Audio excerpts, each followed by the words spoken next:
My exemplar is not done, but it's because it didn't save on my iPad. Okay. That's okay, because I really just focused on one question, and I Okay. printed out the exemplar from the teacher guide and just made some notes, but there's the Okay. student exemplar as well. So we'll look at those. All right, so we are here to meet about standard 5RC2, which is the same one we've kind of been talking about throughout the different units, which is good to continue with the extension of that. But first I want to celebrate wins that you've had in the classroom. We have been working on this, so has there been anything positive that you've seen with, in particular, this standard, or just anything in general that's going well that you want to celebrate in the classroom? So whenever we open up the poem first, because I want them to get used to like annotating everything, even with poetry. Yep, because we talked about that, yeah. I've noticed that without even asking, the students immediately mark this, the stanzas and then start even trying to look for like rhyme patterns. And they'll normally just write like A, B, A, B if there is a rhyme pattern. And then they usually number the lines. This one was numbered for them though. Was that something that you remember a couple of data meetings ago when we talked about modeling a process in metacognition? Was that something that you modeled for them when you guys first started doing that? Yep. That's awesome. Good. So they've seen success after having a model. Good. Hello?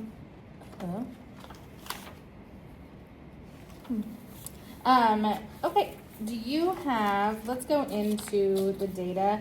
Do you have this for the standard? What % of students are below, approaching, meeting, or exceeding? Yeah. Perfect. Let me copy it into my document. And I shared this with you as well. Oh, okay.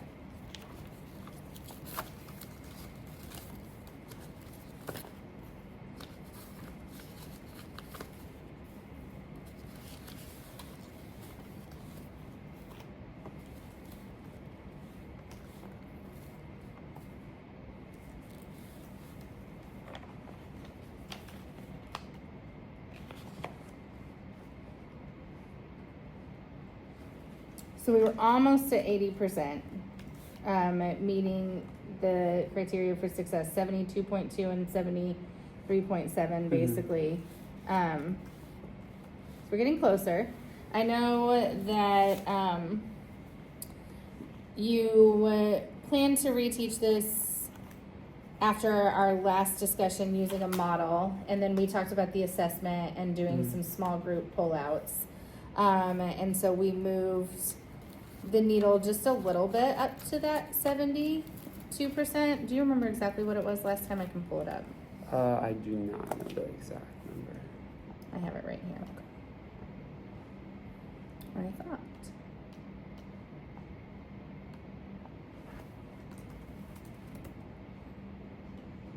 There we go. Yeah, we've moved up quite a bit. We had oh, this is the. Good morning. Oh,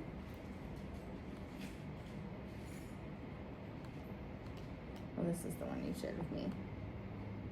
Well, oh, here we go. 5RC.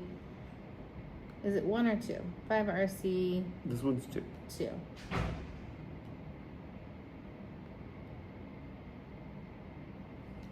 I can't find the exact one. That's okay. I'll pull it up here when we're working in a little bit.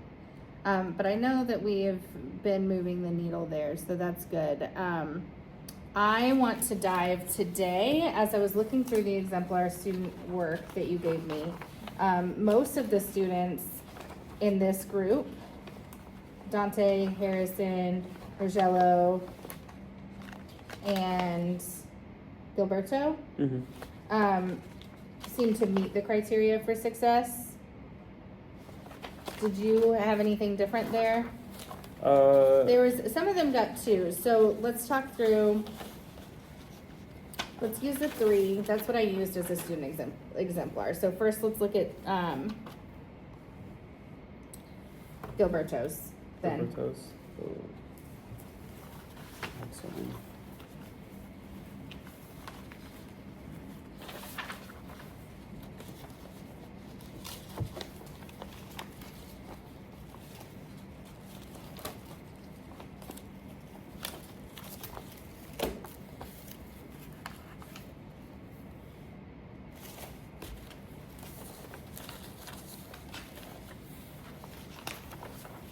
I have it. You can look at this one if you Okay. want to.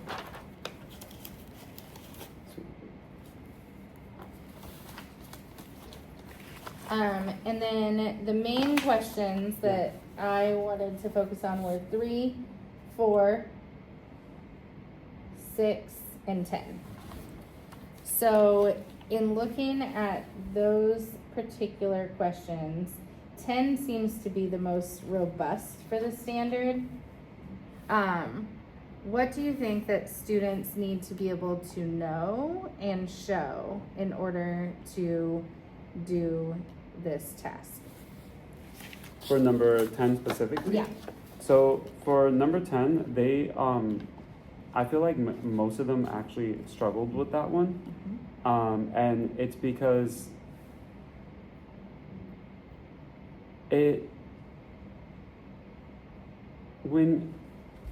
when we ask the students to imagine like something else that's not specifically in the poem, Mm-hmm. or like infer something about a character that's in the poem that has nothing to do with the poem, like favorite food, they were just completely like lost. Yeah.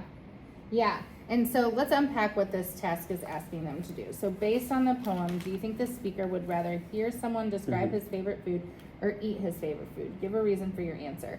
So when we're looking at the standard says students will determine important ideas and themes of a text, draw conclusions, and summarize important details.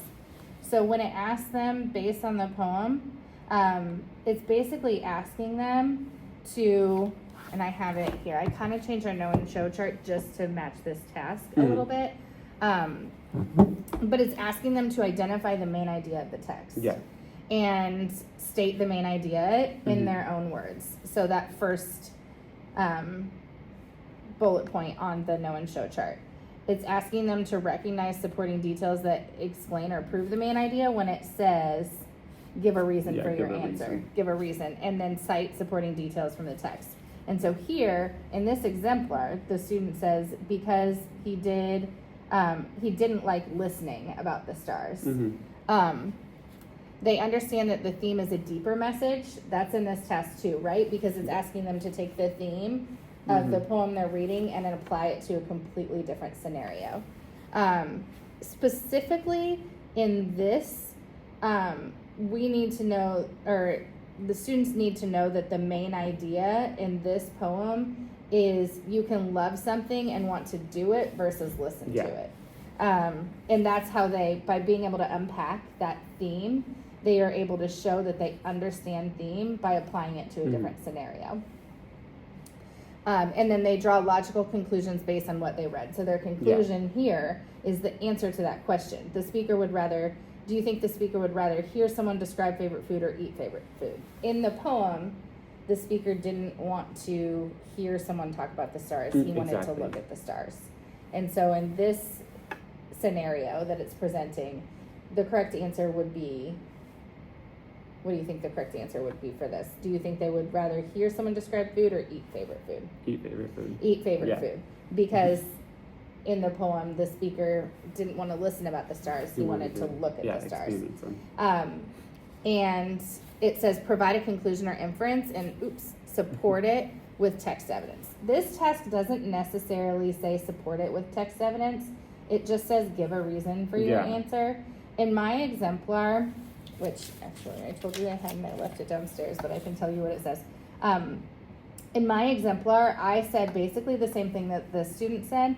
He would rather eat his favorite food than listen about his favorite food, because the same speaker would rather look at the stars than listen to someone talk about the stars. So there's the reason, but then I took it a step further and said, as evidenced by lines 5 through 8 is where he talks about how soon unaccountable I came tired and sick, till rising and gliding Yep. out I wandered off by myself in the mystical moist night air, and from time to time looked up in perfect silence at the stars. Because those lines evidence that if he didn't like the stars at all, if he was uninterested in the topic, he wouldn't go look at them.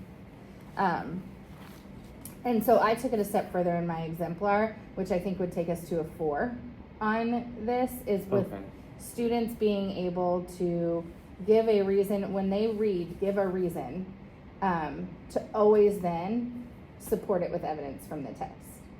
That's what I unpacked in this. Would you add anything to the know or show chart or to that exemplar response?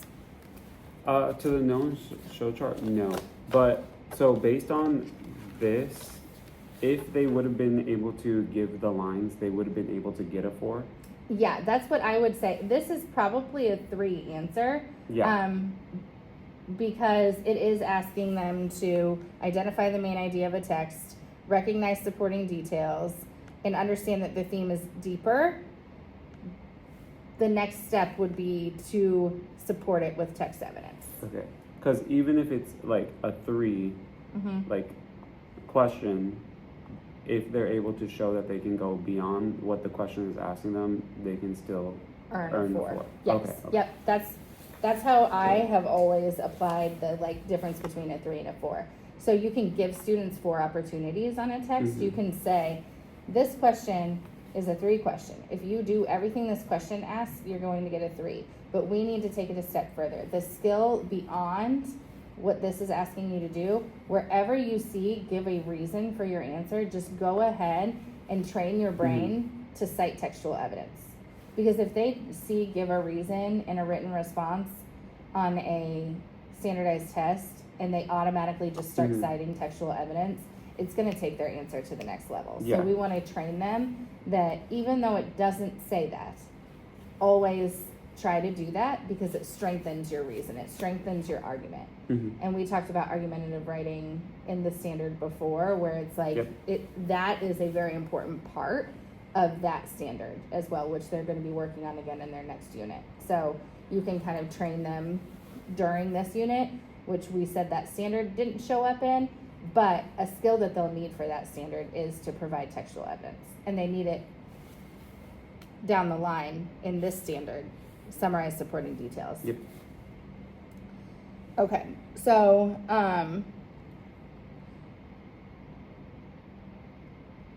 ideally we would spar our exemplars with the student exemplar, but I think we got to an exemplar answer here with a student who answered the question, provided a reason. The next step would be then to cite that textual evidence, which I would have had in my exemplar. So now what do we think? Let's look at the other student work. And you don't have to look at the exact same ones I have in my hand. But students who did not, let's keep focusing on question 10, because that's where I saw the most struggle. Well, if they didn't get, honestly, the ones the samples that I had. Most of them was if they just didn't even attempt 10. Well, and this person did. He answered the question. Do you think the speaker would rather hear someone describe his favorite food or eat it? He just didn't. He give said the he would reason. eat it. He didn't give a reason. Yeah, and that's why I marked it wrong. Yep. Yeah. So I would give this probably a 1. A 1? Okay. Yeah, that's what you did. I would give this a 1 response because he answered the question. He didn't provide the reason.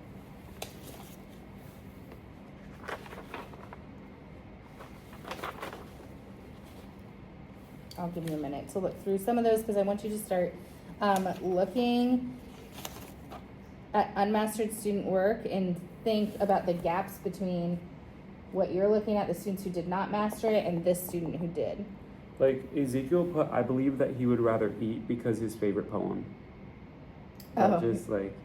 So he, again, got a partial answer here, but the reason was off. He attempted to provide a reason, but it was a nonsensical reason. So I could argue, I would say that's a 1 as well, right? Okay. Yeah, so I gave him a 2. But you were grading on the entirety of the assignment. I'm just looking at that one question. So when I'm grading these ones for the data, should I be looking at specific questions instead of like looking at the whole assignment? Because I think that's what kind of makes it hard to grade them. Yeah, for the data meeting in the future, as I'm preparing, if I find that there's one question that we're going to focus on more than the others, I'll give you a heads up before the data meeting so you can analyze that question more to prepare. I did look at questions, like I said, 3, 4, and 6 because they asked for partial parts of the standard.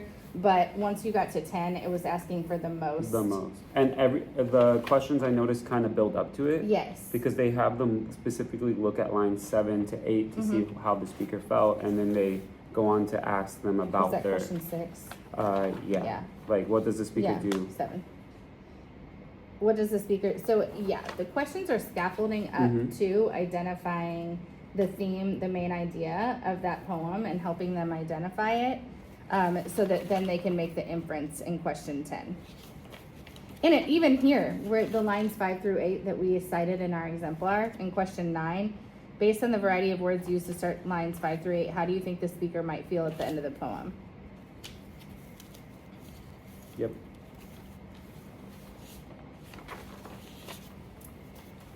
So looking at our know and show chart and looking at the unmastered student work, and I may have given it away a little bit, what I think, but if you think something different, please point it out. Based on the know and show chart, what are students not quite getting to yet and thinking about our exemplar? Because I tried to go a little bit ahead, and I usually make like the gap statement at home before. So what I put was that they were not able to determine the theme of a story, play, or poem and summarize it because they don't yet fully understand how to use figurative language and context clues to identify characters' feelings or the speaker's reflection on a topic. I think that's really good. Let's compare ours and spar our gap statements a little bit. I think we're on the same track. I said students cannot yet recognize supporting details that explain or prove the main idea because they're not listing or citing supporting details from the text. And so in yours, understand the theme of a story, play, or poem and summarize it because they don't yet fully understand how to use figurative language and context clues to identify character feelings, spirits, reflection on the topic. Let's look at the standard. And the one thing I would challenge you is to base your gap statement on the know and show chart and the standard. And the one thing, is there something you're seeing in your gap statement that does not show up in the standard? Therefore, it does not show up in the know and show chart.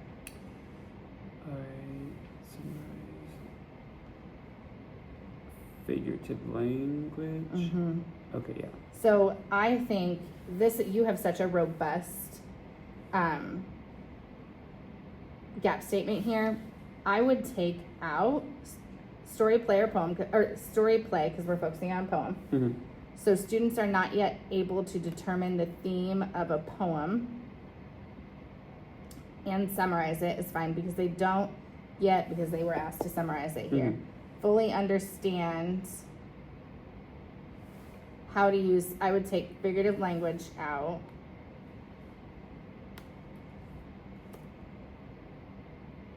Context clues are using details in a text or context clues. Figurative language is details in a text, but I don't think this particular task is necessarily asking them for figurative language. It's just asking them to identify the theme and use details from the text. So I think you're onto it with the use context clues to identify characters' feelings.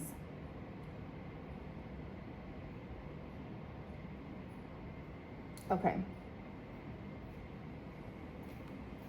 Yeah, I think we have basically the same thing. I honed into the listing or citing supporting details from the text, but you went a step back and that they're not even able to identify the details from the text. Did you find in question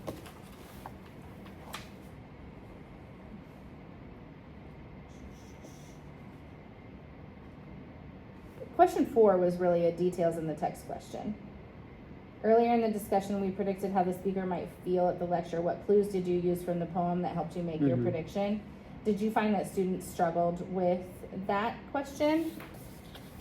So that one, I wasn't really sure how to, because even for the, like in Amplify, it shows that like answers may vary as long as they showed like they did details. Like he put applause to show his amazement because he read the word applause during the part where they're in the but that wasn't really how he felt. Exactly. So they're pulling incorrect details and therefore getting to incorrect feelings. Okay. So knowing then that we had about 70% of students meet the criteria for success, and so this is a gap that we're identifying for roughly 26-27% of students.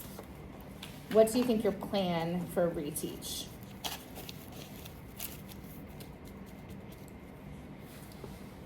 So with reteaching,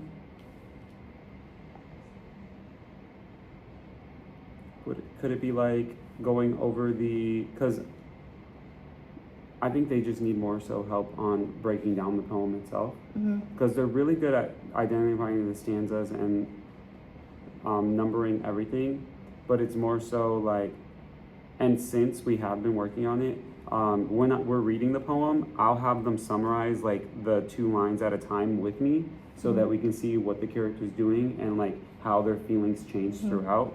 So like here I would specifically go over like how the change from 5 to 8 is different from how the character's feelings in lines 1 through 4, and kind of like what that means for like the overall theme of the poem.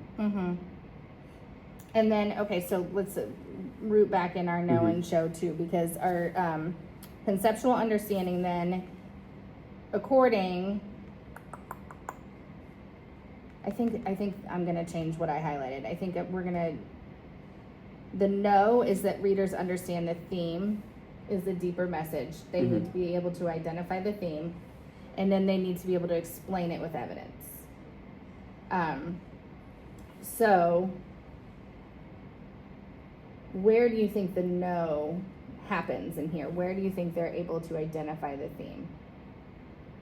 Well, lines 5 through 8 is where it really comes in, because he talks about how he got sick and tired, but then suddenly he's not once he's experiencing the stars. Right.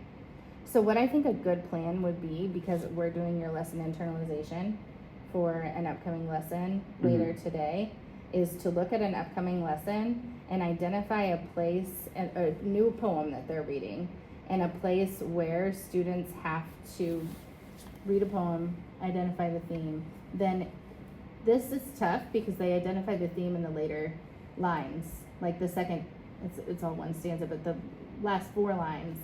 And then they have to go back to the first 4 lines to identify the feelings. Yeah.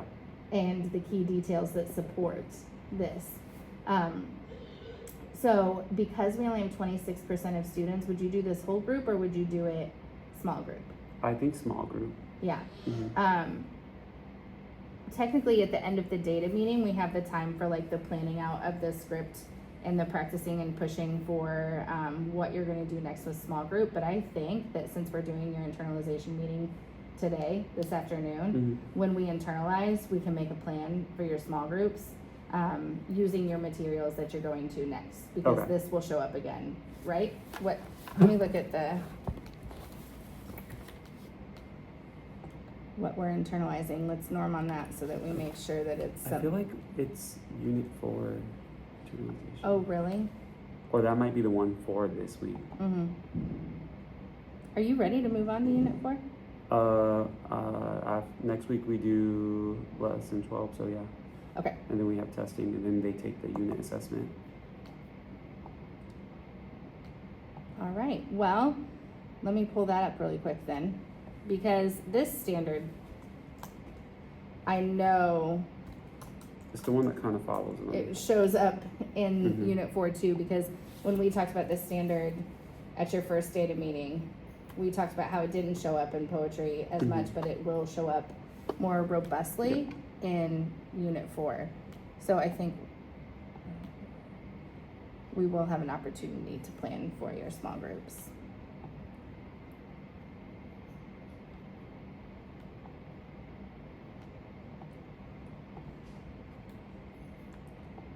Because I think what you can do is let's find a text that they're going to be working with anyway. Mm-hmm. And then once you are able to get to a place where students are going to independent practice, we can sort your student work based on who needs to be put in that small group. We can plan for your small groups, and we can plan for addressing the gap Mm-hmm. in Unit 4.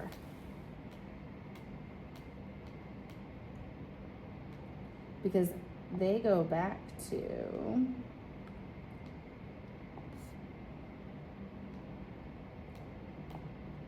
Yeah, I have Unit 4 up. okay. They go back to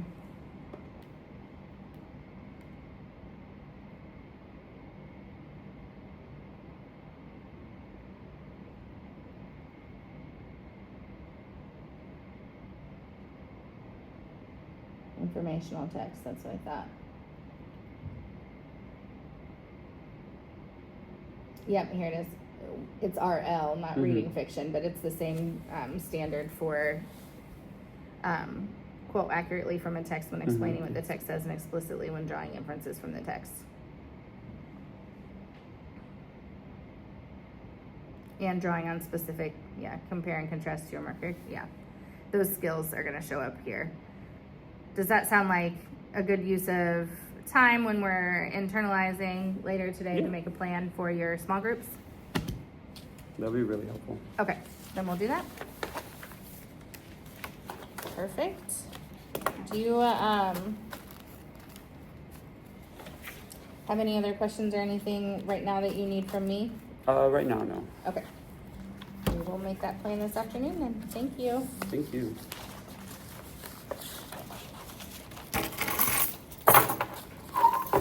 Have a great day. You too.